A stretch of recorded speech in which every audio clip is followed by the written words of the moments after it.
आपने अक्सर महसूस किया होगा कि जो लोग अच्छे काम करते हैं और हमेशा सबका अच्छा सोचते हैं, वही लोग जीवन में सबसे अधिक परेशान रहते हैं।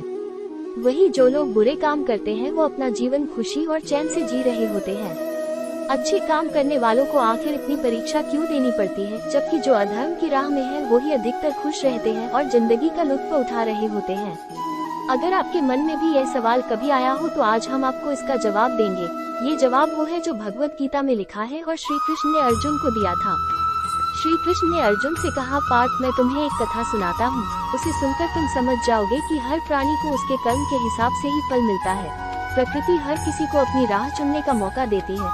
अब वो मनुष्य की इच्छा पर निर्भर करता है कि उसे धर्म की राह चुननी है या अधर्म की। कथा शुरू करते हुए श्री कृष्ण ने कहा, एक नगर में दो पुरुष रहते थे। एक पुरुष व्यापारी था जिसके जीवन में धर्म की बहुत महत्ता थी। वह पूजा पाठ में यकीन रखता था। वो हर रोज मंदिर जाता था और दान धर्म भी करता था और हर रोज भगवान की पूजा करता था। वही दूसरा पुरुष बिल्कुल विपरीत था। वो हर रोज मंदिर को जाता था, लेकिन पूजा करने नहीं बल्कि मंदिर के बाहर से जूते चप्पल चुराने। उसे दान और धर्म से कोई लेना देना नहीं था।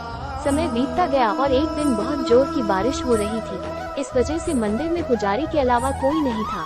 ये बात जब दूसरे पुरुष को पता चली तो उसने सोचा कि ये सही मौका है। मंदिर का धन चुराने काय पंडित से नजर बचाकर उसने मंदिर का सारा धन चुरा लिया। उसी समय धर्म कर्म में विश्वास रखने वाला व्यक्ति भी मंदिर पहुंचा। दुर्भाग्य से मंदिर के पुजारी ने उसे ही चोर समझ लिया और चिल्लाने लगे। वहाँ लोग एकत्र हो गए और उसे बहुत मारा। किसी तरह वो खुद को बचते बचाते वहाँ से निकला तो दुर्भाग्य ने उसका साथ वहाँ भी नहीं छोड़ा। मंदिर के बाहर वो एक गाड़ी से टकरा गया और घायल हो गया। फिर वो व्यापारी लंगड़ाते हुए घर जाने लगा तो रास्ते में उसकी मुलाकात उस पुरुष से हुई जिसने मंदिर से धन चुराया था। उसने कहा, आज तो मेरी किस्मत चमक गई, एक साथ इतना सारा धन मिल गया। ये सब देखकर उसे बहुत बुरा लगा और उसने अपने घर से भगवान की सारी तस्वीरें निकाल दी। कुछ सालों बाद दोनों पुरुषों की मृत्यु हो गई। मरने के बाद जब दोनों पुरुष यमराज के पास पहुँचे और भले पुरुष ने दूसरे व्यक्ति को देखा तो उसे बहुत गुस्सा आया। उसने क्रोधित होकर यमराज से पूछ ही लिया, मैं तो हमेशा अच्छे कर्म करता था, दान में विश्वास रखता था।